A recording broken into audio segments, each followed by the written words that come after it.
Hello, this is Bad Vibes. I love home intruder and break-in stories because they scare me the most, but this scares me even more. What if someone's inside your house and you don't even know it? What if they're in your basement, in your attic, or in your crawl space?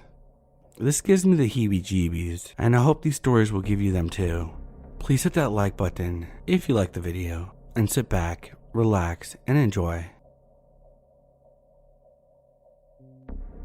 The first experience happened a few months ago.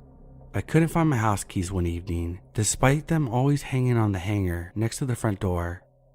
My husband, daughter, and I turned the house upside down looking for them, but nothing. My husband left me the door key and he went to work the next morning. My daughter went to school and I went to work. Arriving home at lunchtime, I let myself in the door and then went to go hang up my husband's keys on the hook next to the door. As in my habit, I literally jumped. My keys were on the hanger. The second only happened this past week. My daughter left her attic bedroom and went to go stay at her dad's house on Sunday about 3 p.m. She went from there to school on Monday morning, then got home at the house about 4:30 p.m. Monday. She went straight into her room to get changed, but came flying back downstairs with her face like thunder. "You've been in my bedroom." I told her calmly that I hadn't. I mentioned her having the attic bedroom as the steps are steep and I have arthritic knees, so I wouldn't venture up there. So she believed me when I told her I hadn't. She went from furious to ashen-faced. "Why?" I asked. "There's a lit candle on my desk." Just to mention a couple of things, the candle was a small one, maybe 5 centimeters tall, and not one that could be left burning for over 24 hours. There wasn't anything in her room that could have lit the candle. No matches, lighter, or anything. No one was home except me, and I know I didn't go up there.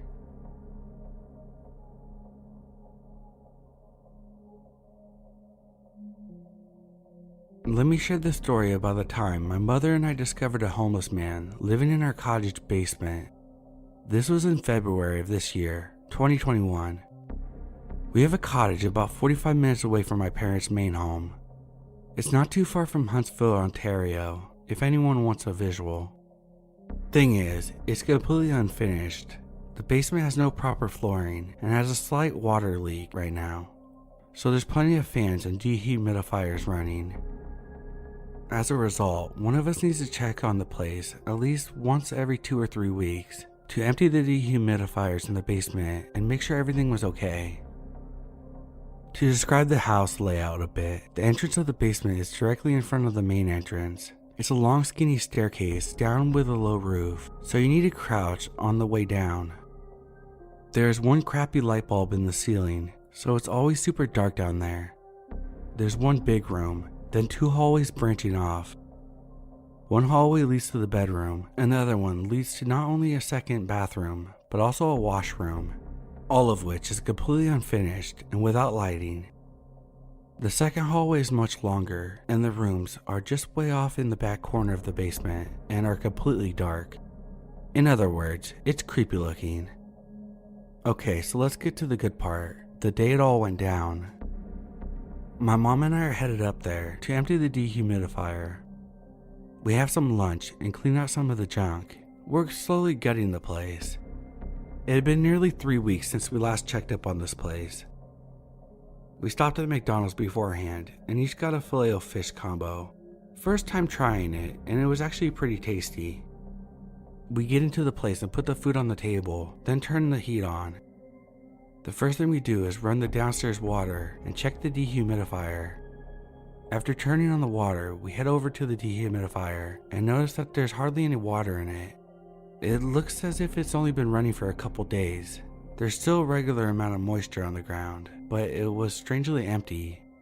My mom heads upstairs and grabs her phone to text my dad and asked if he had stopped by to empty the dehumidifier recently.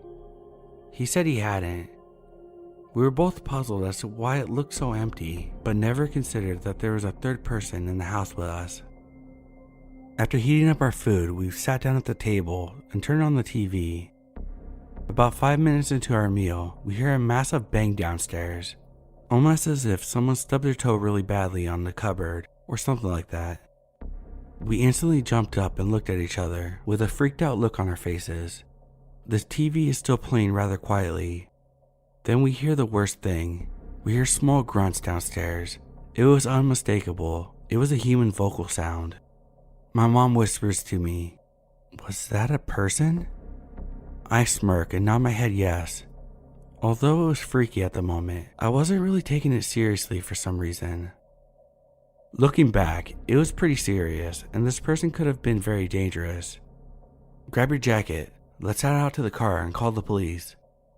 We gather our stuff and I grab a kitchen knife on the way. If you recall, the entrance to our basement is directly across from the main entrance to the house. So I had to peek around the corner and was fully expecting to see a person on the dark staircase. But luckily, it was just a series of stairs down into a dark abyss. Once we're out front, we jump in my car and she calls the cops immediately. Within 3 minutes, 4 cruisers show up and 5 cops get out. We told them what happened and they headed down the driveway. They were in the house for probably 10 minutes before the door opened. A couple of cops walked out and boom, the third cop brought out a short, chubby guy with long black hair and pop-bottled glasses. They brought him out handcuffed onto the front step. Another cop had a bag that looked like his belongings. We were in our car, which was up the street a bit, facing the other way from the entrance of the cottage, but my mom turned away as he was brought up the driveway. She didn't want to get a good look at him, as the whole situation was pretty unsettling for her. They loaded him in the back of one of the cruisers and took him away. One cop came over and spoke with my mom for a bit about the situation. Ultimately, my parents decided not to press charges against the guy when it was all said and done. He was just sleeping on the cold cement ground with a small roll-out mattress, even though there was a proper bed upstairs. This made us think that he had been down the back hallway in the unfinished bedroom for a while. We probably walked downstairs to empty the dehumidifier and turn on and off the hot water a number of times, and he was like 15 feet away from us in one of the bedrooms. He probably wasn't a bad person, and I'm personally at least a bit thankful he decided to empty the dehumidifier. Hopefully, he lived there for most of the colder months this past winter. We're just lucky it didn't turn into one of those crazy squatting situations. So yeah, that's pretty much it. Sorry if it was kind of anticlimactic.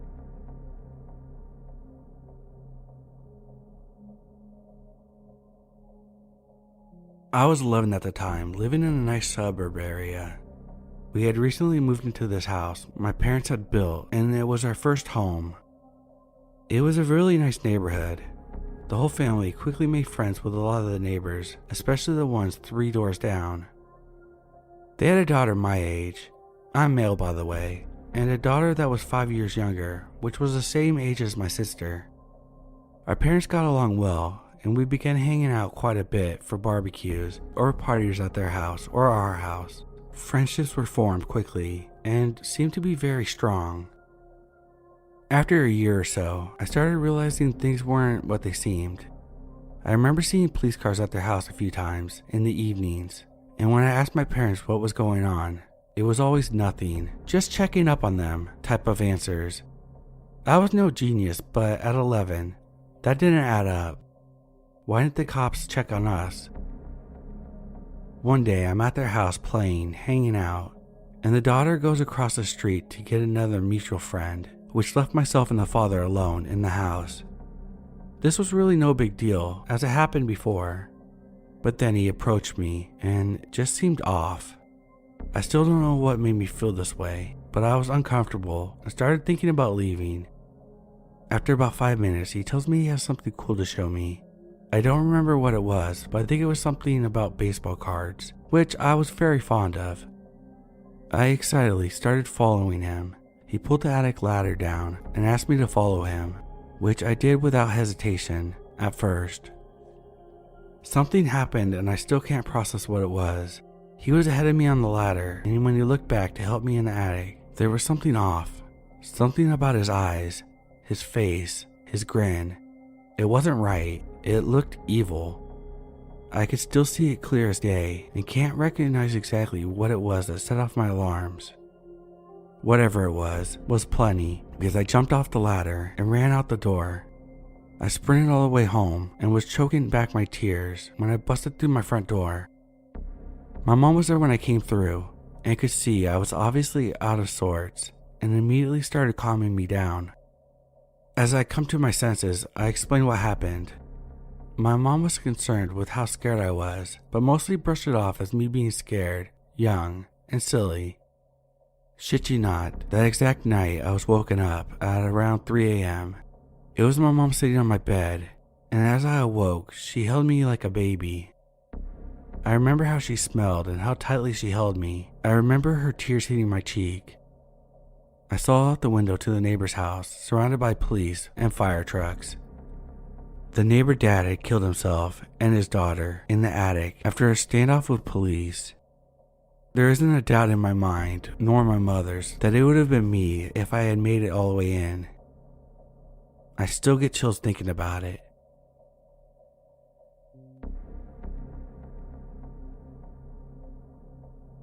For context, I was 22 years old, a female, and a senior in college. During my senior year in college, I was following a particular politician and was going to rallies and other events in my spare time. My friends and I were having a ball, and we loved being involved. One particular rally I went to was in the city. My friends and I took the train in and enjoyed ourselves. On our way back to our university, I noticed a guy sitting across from us that I had recognized from campus. He was pretty cute, and I remember seeing him around as we must have some mutual friends. I said hi to him, and to my delight, he also recognized me. We spoke for a few minutes, and I discovered we were both at the same rally. By the end of the train ride, he asked me for my phone number. I remember thinking, wow, a cute guy, and we have something in common. I gave him my number, but didn't think much past that. About a week later, I received a text from him. He asked me if I'm free this weekend and if I would be interested in meeting and having a drink. This particular time was during break from school, so not too many people were around. For whatever reason, I had chose not to go home. In my naive mind at the time, I thought, great, I have the place all to myself. I meet him in our local bar and we have a few drinks. It was pretty quiet for a Friday, as it was break time. After an hour or two, we decided to leave. I invited him back to my place for a bottle of wine and to hang out some more. He wound up staying the night and leaving in the morning. But when I woke up, for whatever reason, I had an uneasy feeling. Nothing bad had happened to me per se. I just didn't like how things had went. Not laughing or smiling the entire evening, although he always had a drink in his hand, I realized he wasn't really drinking them. The entire evening he was kind of shifty and nervous. The only way I can describe it is like he was on a mission and waiting for something. These were all red flags for me. I felt bad, but I just was not interested in this guy. To my relief, he didn't text me for a while after that, and I assumed that he came to the same realization that it just wasn't a good match. This was until 2 or 3 weeks later. He writes a message to me telling me that he's been busy, but really wants to meet up with me this weekend and catch up.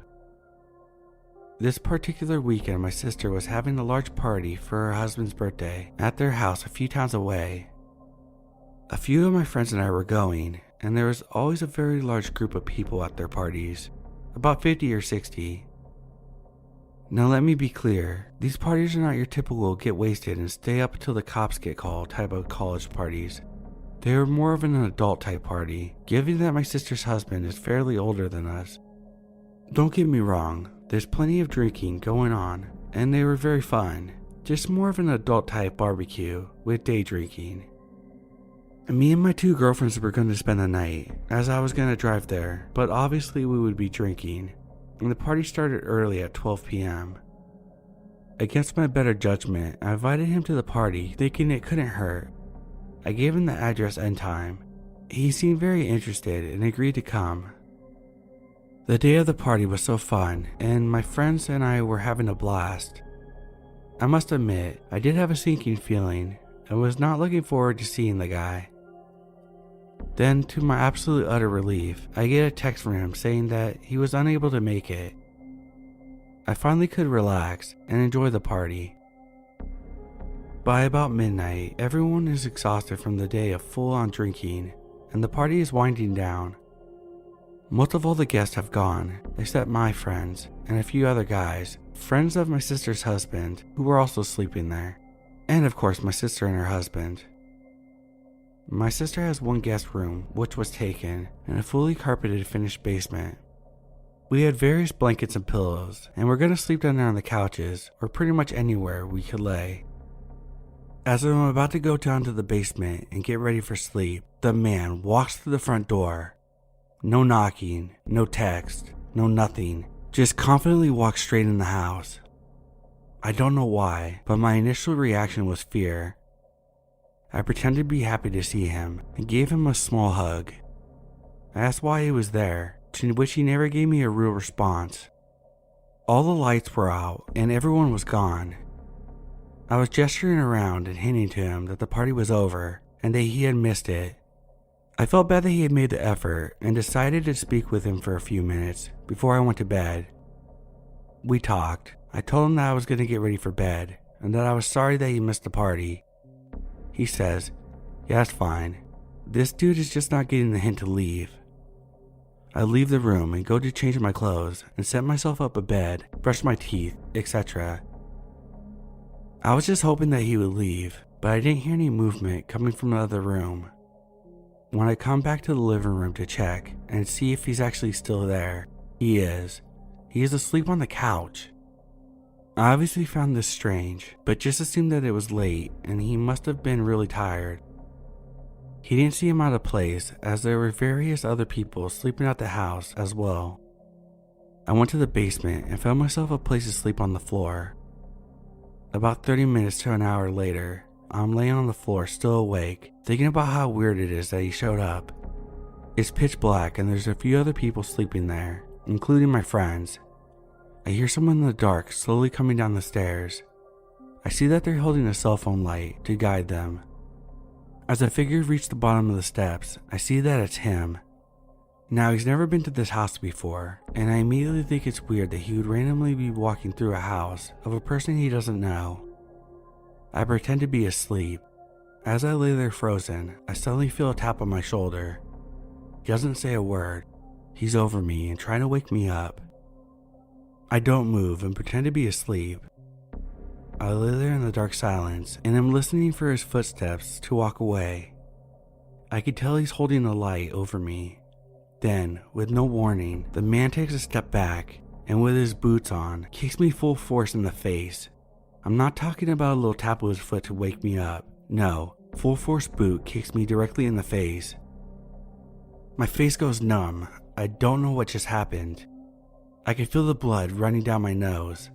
I open my eyes and look at him, and all I can remember is saying something like, "Why did you do that?" He stared at me blankly and said nothing, turned around, and walked back up the steps. I lay there paralyzed in fear. My heart was beating a million times a minute. I don't know how long it was until I garnered the courage to get up, but eventually, I army crawled it in the dark over to my friend. Another man near her wakes up as well, and I explain what happened.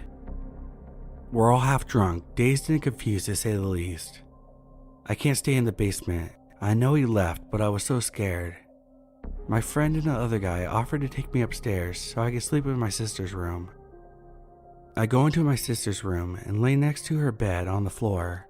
I shut the door behind me, but unfortunately, there was no lock. I don't know how, but eventually I fall asleep. At some point, it's now morning, I wake up to my sister leaning over. She asks, "What happened to your face? And why are you in my room?" Right as I'm about to answer her, my friend who helped me up the night before comes flying into the room. She tells us that the guy is still there and is asleep on the couch. She runs out and I can hear her screaming at him to get up and get out. I hear him arguing back, asking where I am. My friend tells him that I left, and he begins arguing that he knows that my car is still there. I have no idea how he knew which car was mine, as he had never seen it before. He also mentions that I hadn't taken my purse, but eventually he leaves. He wrote me a message a few days later, as if nothing happened, asking me to hang out again.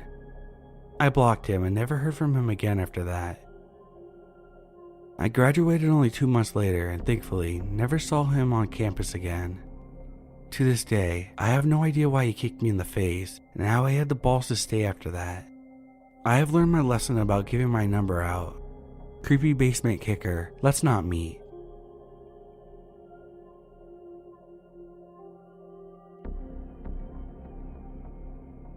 I grew up on an island in Alaska and lived on the same property since birth to high school graduation. Our house was 2 stories, and the downstairs had a bathroom, furnace room, storage room, entryway, and a rec room. One of the walls had some plywood pieces, so we could feed the extension cords through into our crawl space. We have a C-shaped driveway that you could enter on one side and then park in the carport or just drive forward to the exit. The crawl space consisted of 2 big water tanks because we caught our own rainwater. We also used the area for storage. This space was 10 by 15, but only 3 feet high. You had to lift the cover up to get into the water tanks. You could only enter the crawl space from one side of the house. It was a 2x2 door that we kept a master lock on, but never actually locked it. Our dog, named Brewster, had an area on the side of the house as well. It was a big fenced-in area, his own stairway and porch, which was half covered, and he had a doghouse. Brewster was a Weimaraner chocolate lab mix who weighed 130 pounds. He was a fantastic dog who only barked when necessary. During the summer, we had black bears in our yard most nights, and Brewster would give them a quick bark to get them on their way. We know his barks. There was 4 of us in my family. My parents, myself, and my older brother, who is 2 years older and has Down syndrome.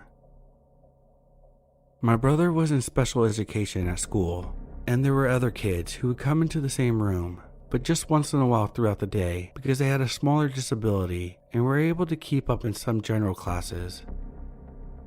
But some of the kids had discipline or mental illness. My brother was loved by the kids at school, and everyone knew him. One day, a native kid that was about 15 came to our door and wanted to play with Travis. We thought it was odd because Travis has moderate Downs and he didn't really like playing with other kids. He liked watching kids play. Travis likes watching movies and listening to music. My mom asked the kid what his name was, and he said his name was Mark and that Travis knew him from junior high the prior year. He would go in Travis's classes sometimes for help with his schoolwork. I remember him staring at me a little too much, and he didn't seem like someone who was mentally challenged. My mom let him come in, but kept a watchful eye on him. Travis seemed like he didn't want him there, and my mom told Mark that we were having dinner soon, and told him it was time for him to go. My mom found out that he had moved into our area we lived in, but is still a little ways away.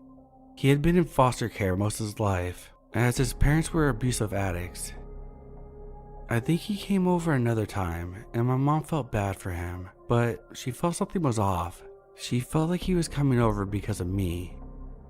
My mom politely told him that Travis didn't really want to have visitors, and he seemed to be okay with that and never came over again. My parents went to a church service on Wednesday evenings and would be gone a couple hours. I would stay home with Travis. At the time, I was 11 and he was 13. I started helping out in the church nursery when I was 9, and when I turned 11, my best friend and I took a babysitting course, which included CPR and first aid. We would babysit together, and at the age of 12, started babysitting on our own. My mom was a homemaker and was always home, except for church service on Wednesday. My parents didn't drink, do drugs, or smoke. I can only remember my parents going out a few times where we needed a babysitter. I would leave the downstairs door unlocked for my parents when they were only going to be gone for a couple hours. I was expecting them home in a half hour and was surprised when I heard the downstairs door open and thought I must have not heard their car pull up. Travis was up past his bedtime, so I quietly got Travis into his bedroom and get him into bed. I start walking through the kitchen to the top stairs and I call out, "Mom? Dad?" I hear the footsteps stop. Looking down the stairs and I can see men's work boots and jeans. This isn't my parents. The way the stairs were set up, you could only see the bottom half of someone without actually descending the stairs. I am scared to death and I run up to Travis, who was going down the hall, and I grabbed him and dragged him into my parents' bedroom because that was the only room that locks, has a phone, and rifles. Down's kids are very stubborn, so my brother just wants to go into his room, but I get him to sit down on the bed. I'm trying to keep him in the room while grabbing a gun and trying to call my neighbor. I can still hear him walking downstairs. My neighbor answers her phone immediately and I whisper that someone is in my house and I'm scared. She told me to come out onto the front porch and that she'll be there. I get the courage and I run to the door to get outside. Thankfully, she's in our driveway and she has her hound dog with her. She lets me know that she's going to enter the house through the downstairs. She disappears from sight but comes back quickly and tells me that the door is locked, so she makes her way up the stairs. She gets to the top of the stairs when we hear the downstairs door open and the crunching of the gravel as the intruder is running off. She lets go of her dog's leash and the dog chased the person into the woods. The dog came back 10 minutes later and our neighbor sat with us until my parents got home. The police were never called because I think my parents assumed it was a neighborhood boy screwing with me. We lived in a pretty safe place where you just had to worry about bears and the occasional wolf. A week after this incident, our dog would bark 15 minutes after we went to bed every night. We would look out our window and never saw anything. We figured it was bears because it was springtime and Brewster was probably getting used to them again.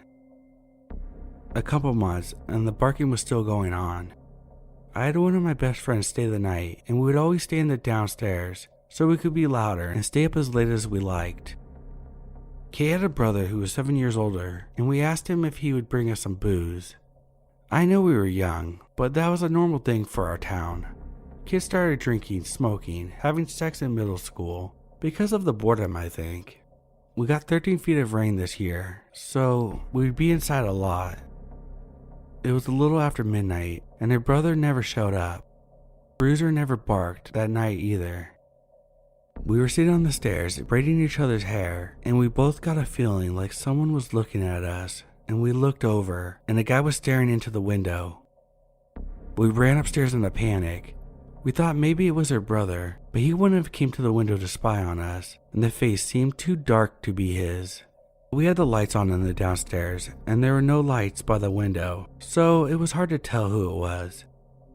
We didn't want to wake up my parents just in case it was her brother.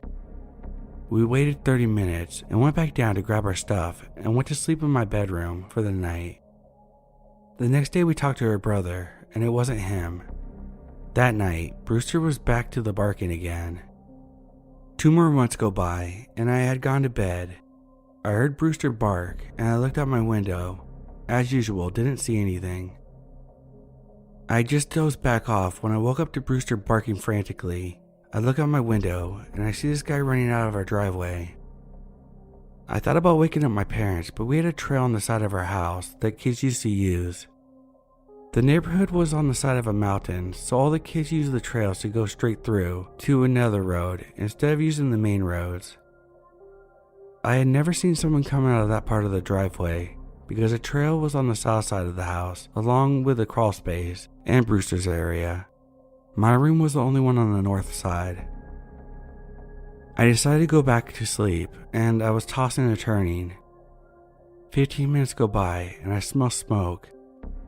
I go to the hall and I smell a lot stronger and it starts to get hazy in Travis's room, which was directly across from mine. I scream, "Fire! Fire! Wake up!" My parents are up and Travis doesn't want to get out of bed, but thank God for the strength of adrenaline. We get outside and flames are pouring outside of the crawl space. We get Brewster out of his enclosure and the neighbors all come out to help us. The firemen were there rather quickly. The fire had destroyed the crawl space and my parents' and Travis's bedroom. because they were directly over the crawl space. The firemen got the fire out thankfully, and no one was physically hurt. This was one of the scariest nights of my life though. I will always remember the fire chief kneeling down to speak to me after he talked to my parents, and he said, "Melinda, we believe it was arson." I looked at him with tears streaming down my face, and I say in anger, "Who is arson?" Everyone started to laugh so hard, and I'm thinking, how is this funny? That damn arson could have killed my family. So he explained what arson was. I'm still friends with the old fire chief's son, and I share this story with him often because his father passed away from cancer when we were teens. His father is the only happy memory I have of the horrific night. The island I grew up in had a city and a village out south. We lived out south, but before the village. We had firemen from out south, north, and the city. We had state troopers for the island and city cops in the city limits. My mom took my brother and I to a family friend's house, and my dad dealt with the fire officials, and the state troopers showed up later.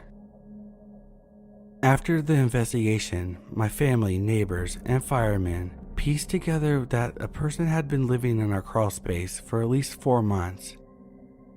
We know he purposely set the house on fire. He used a box of matches. My mom said the first odd thing she noticed that night was the smell of sulfur. We also know who did it. It was Mark. His uncle was the first fireman who showed up to our house and saw him standing in our driveway watching.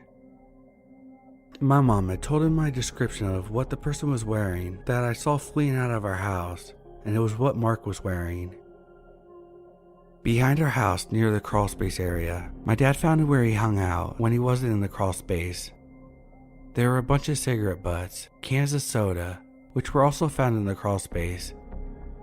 But because our crawl space door wasn't locked, our insurance company wouldn't have to pay for the repairs. Because of our water tanks, the space was supposed to be locked, so my parents never said anything to the police, and the firemen never said anything. By pursuing this, we could not have had a home, a house my father had built. It took 4 months for our house to be repaired, and it smelled like an ozone even years later. What bothers me the most is knowing that he had seen me and my friends undress numerous times while changing in our rec room during tons of sleepovers. We had set up shop right next to the plywood with holes drilled through. He had listened to all our secrets. I never explained to my friends that he had seen us and heard us during sleepovers because I didn't want them to feel sick to their stomachs like I did, and still do. I still have issues when it comes to being home alone. I can't sleep if I'm the only adult in the house. I keep the volume on everything very low. I am scared to shower. I like to be able to see the front door, and I have night terrors to this day, and I am 34 now. I've been dealing with anxiety since the fire and panic attacks since I was 18. Just recently, I was diagnosed with PTSD. When the intruder was in his 20s, he was caught burning down a few houses and put in jail. All of my childhood toys were stored in that crawl space, along with a lot of our family's sentimental possessions. Edit. I hope I answered some of your questions you guys had. I sat down and spoke with my parents, and they reminded me of things I've forgotten or didn't know of. I thought that our house fire was pictured on the front page of the newspaper, but my parents don't recall that. My father has Parkinson's disease, and his dementia has gotten a lot worse this past year. I was only 11 when this happened, and I think there are more things that happened, but that I have blocked out.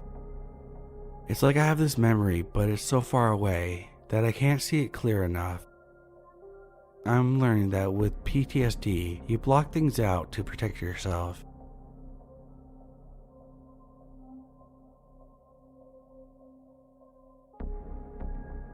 This happened in the summer of 2010, when I was entering my teenage years.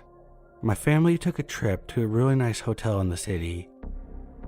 I can't really remember why we decided to take the trip, but I remember a lot of family friends coming with us and staying in adjacent rooms.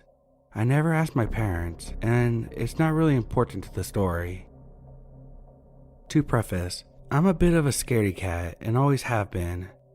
I'm a pretty skinny, fragile kid, so I get spooked pretty easily, even now. This, however, was almost definitely not me freaking myself out like I normally did. Looking back, I'm incredibly lucky I trusted my instincts. The hotel had a strange design to it. The lobby was actually on the 4th floor, not the bottom floor, which I found strange. To access the lobby, you had to use the elevator. There was no way to get to it from the stairs. This information would have been nice before everything happened, as you'll find out. The hotel was organized in a square shape. Every floor was lined with a balcony, and you could look down into the lobby and cafe area from your floor. Essentially, if you were walking into your room, you could be seen from anyone that was on your floor if they just happened to step out of their room and look around. I always was afraid to fall over the balcony and sail 8 stories down to my death, but they were high enough to a point where I wasn't too concerned for my safety. The first day or two was nice. My friend and I hung out and played cards all day or watched whatever was on the TV. At night, we would explore the halls of the hotel and tell each other ghost stories. It was a really fun time, even though I didn't fully understand why we were there. On the 3rd day, though, things got strange fast. I woke up to the sound of screaming coming from outside of my door. Now, because of this hotel's design I mentioned, the sounds from the lobby would echo all the way up to the top of the building. So when I walked outside to investigate, I immediately looked over the balcony to see what the commotion was about. I saw a girl laying on the ground, eggs and milk splattered everywhere around her. People were rushing to help her, and I heard a couple people telling each other to call 911. It seemed like the girl was unconscious. Maybe she had passed out or something. I scanned the lobby and saw that my family and a couple of our friends were at the lobby getting breakfast, all staring at the event in front of them. I decided to rush down there to meet them to find out what happened. The elevator was on the opposite side of the floor, so I took the stairwell located right next to the room. We were on the 7th or 8th floor, so I only had to take about 4 flights down. Not a big deal. I descended for a little while, looking for the number 4 on the wall or for the letter L. I passed floor 5, ready to find the door to the lobby. I took 2 more flights of steps before realizing that there hadn't been a door on the 4th floor, nor had there been a door to the 3rd or 2nd. Now at this point, I probably should have just turned back, but I continued down because I was tired and didn't want to climb back up. There are some weird side hallways that went into pitch black areas with a bunch of piping and wiring, and though I was curious to explore, I passed them by. I quickly hit the bottom floor, a dimly lit and cold room with cinder block walls and concrete floors. In front of me was a set of double doors. I hesitated at first, but assumed that it was just another way back to the lobby, so I opened them and entered. Behind the doors was a massive warehouse-type room, probably the size of a smaller basketball arena. The only light coming in was from a stairwell behind me, so I really wasn't able to see much. The stairs were stacked and covered with plastic wrap. Tables lined the wall, and in the distance I could see some boxes stacked and aligned against the wall as well. It was probably the storage room for the hotel. I looked around and saw an elevator in the back of the room, so I made my way towards it. I closed the door to the stairwell and began to walk in the dim light. The room was super muggy and dusty, and it seemed like no one had been down there in a long time. As I got closer to the elevator, I noticed it was a little bit bigger than the elevators in the lobby and other floors. I pressed the up button, but got no response. There's a card swiper next to the button. Must have been for employees only. I turned back towards the stairwell doors, making my way past the chairs and tables along the wall. When I got to the door, I gave it a tug.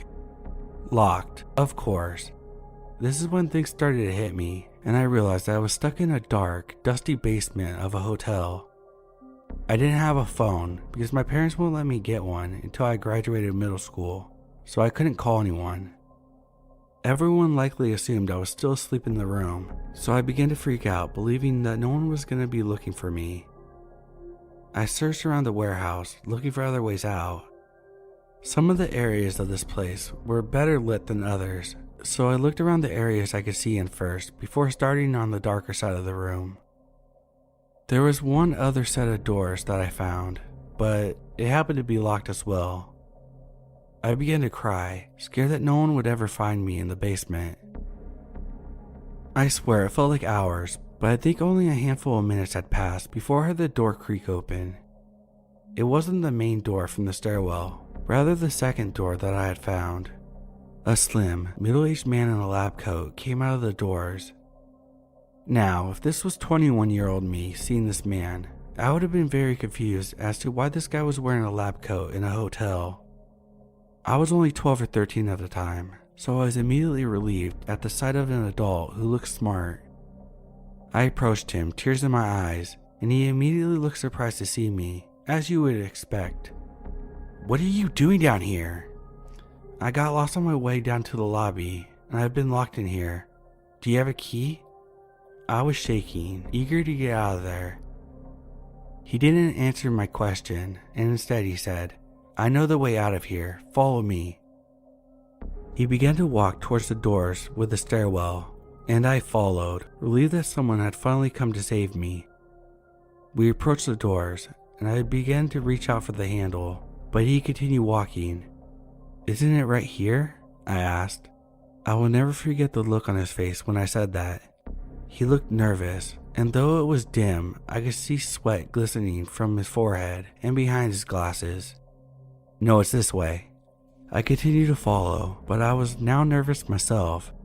We had passed the door to the stairs, and now we were headed towards the darker side of the basement, away from the elevator. He looked like he had no clue where he was leading me, and kept checking around him, almost if he was taking in the surroundings for the first time. We turned a corner and he began walking towards the boxes.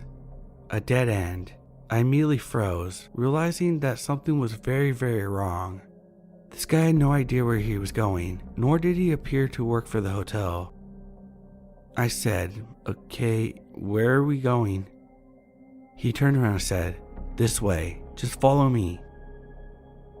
I knew that there was no doors behind those boxes. I had checked there first after I found out the stairwell door was locked.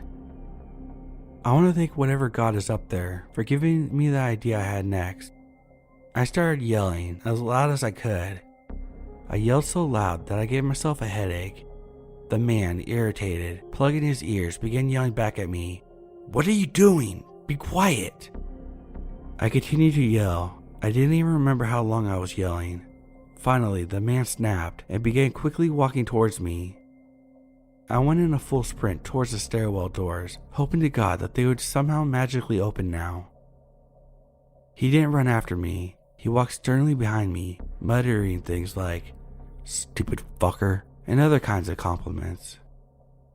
I was about 5 feet from the door when someone burst through. My savior, a janitor who had heard someone screaming from the stairwell.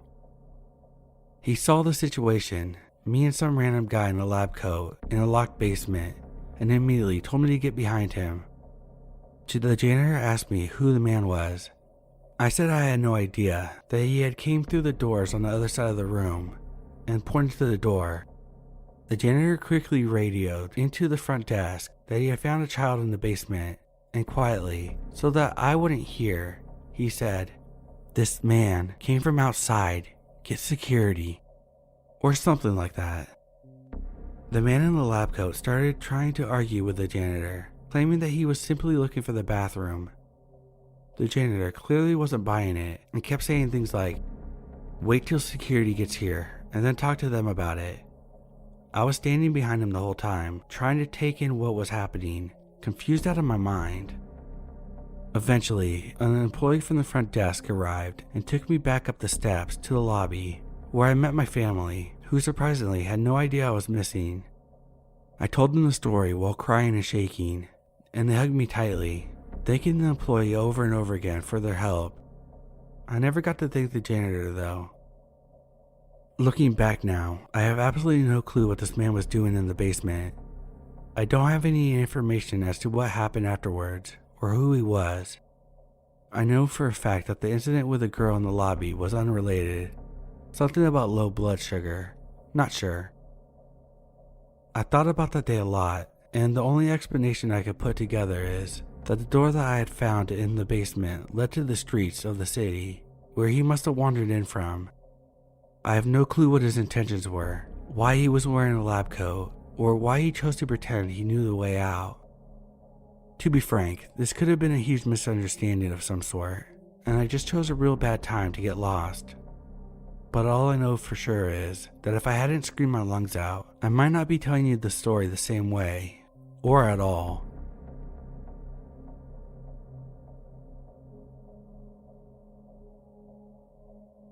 When I was 15, I had a room in the attic of our house.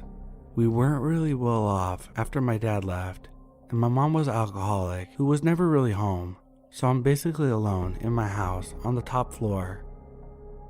The windows were skylight type that squeaked when open. The first night, I opened the windows to get air, and the squeak alerted people in my back garden. They ran off, 2 kids, 2 adults. I thought nothing of it until it happened 2 nights in a row around 11 p.m. The last night, I left my window open and spent the whole night peeking out the gap. I see a family entering the shed. I shouted at them and they ran. Sometime later, I was going downstairs for a drink and I saw a man looking through my window in the dining room, face against my window and hands cupped. I shit my pants and locked the door. Later, I was camped by my window in my room. Again, I saw him enter my pantry. I crept downstairs and unscrewed one of the legs on my table, crept out to the pantry and screamed like a banshee, chased him off. Poor guy was asleep in front of the tumbler. Stole food for however long he was there for. Probably homeless. Let's not meet, dude. Hopefully you got yourself sorted though.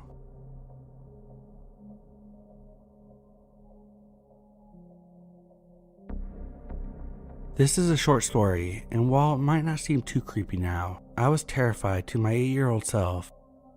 The home I grew up in was in Long Island, New York, and the basement is lined on one side with small windows, probably about 3 feet by 1 foot, rectangular, with sliding glass panes on them. The house was built during World War II, so it was made of what they had at the time. Normally, we would have curtains on the inside of the windows, so no one could see in. This particular day, however, my mom had washed them and hadn't put them back up yet.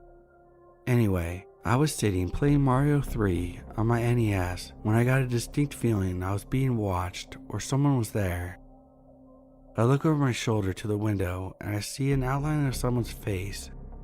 Once they notice me looking at them, they knock on the window really loudly, vigorously waved at me, and then bolt off, hopping over the neighbor's fence into the adjacent yard. Needless to say, I left my NES on and noped my way out as fast as possible. The next day, my NES was moved upstairs to the family room, and I still make sure the curtains are on if I'm ever down in the basement.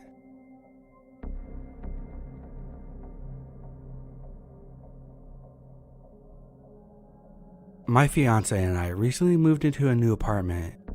This is our second lease with the same apartment complex, but we switched buildings, layouts, and all that.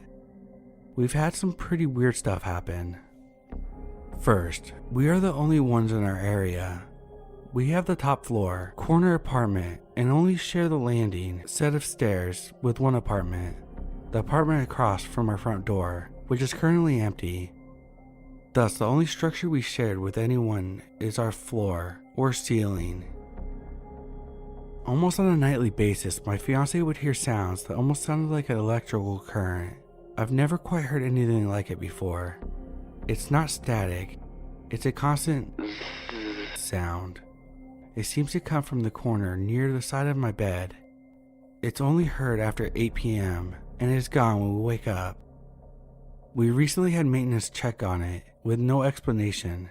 We even called a third-party electrician, who after calling in for an extra opinion, had no explanation for it either. The only thing I have plugged in is a new, fully functional lamp, which, as far as I could tell, is not associated with the sound. It's been 3 months and we hear it almost every night. It keeps me up sometimes, it's so loud. That was the first thing. Now, for the past week or so, I've been hearing shuffling footsteps things falling directly above my bedroom, literally as if there are people up there. It's distinct and unmistakable. I thought maybe it was maintenance at first, but late at nights, for hours, almost nightly? Last night I stayed up later than my fiance when the sound started. Huge thumps and footsteps all over the place. I couldn't keep it to myself anymore. This morning I broached the subject with my fiance. Hey, you're probably gonna think I'm crazy, but last night did you hear? My fiance cuts in. The banging around?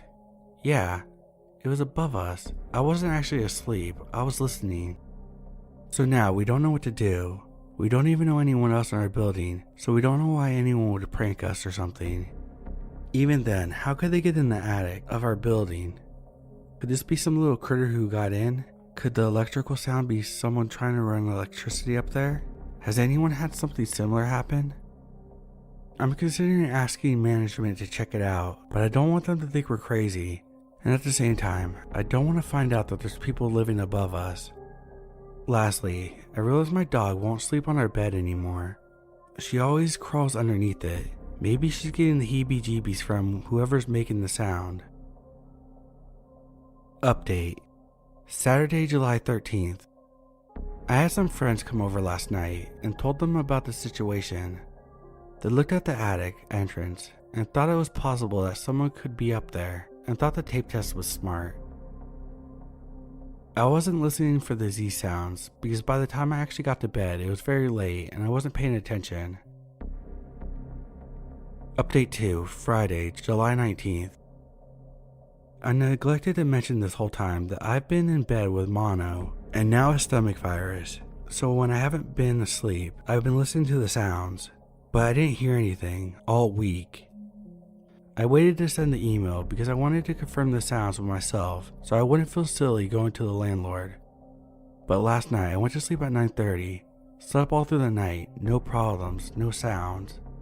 This morning my fiance said he was startled awake at 3 a.m. by the sounds above us. He said it was very distinct walking. Our dog was watching the ceiling intently as well. He said then he heard a really loud thud against the front door, like someone threw a baseball at it. So I sent the email to my landlord, and she called right away as I'm typing this, and told me there's no reason for anyone to be up there, but sometimes squirrels will get into the building, so she'll send someone. I also noticed today that there are fingerprints, like greasy black prints, all over the attic door panel. Landlord called during the above bit, asked me to elaborate about the sounds my fiance and I heard, but he was at work, so I didn't have much for her. She called a few minutes after I sent the email, which is interesting, because usually it takes them days to get back to you. Update 4, Monday, July 22nd. While I'm in class, 2 maintenance workers come to investigate the attic. Told me about my fiance. He said he looked at the people and the maintenance workers had a ladder. He said he could hear them walking around up there, and it sounds exactly like what we've been hearing all along.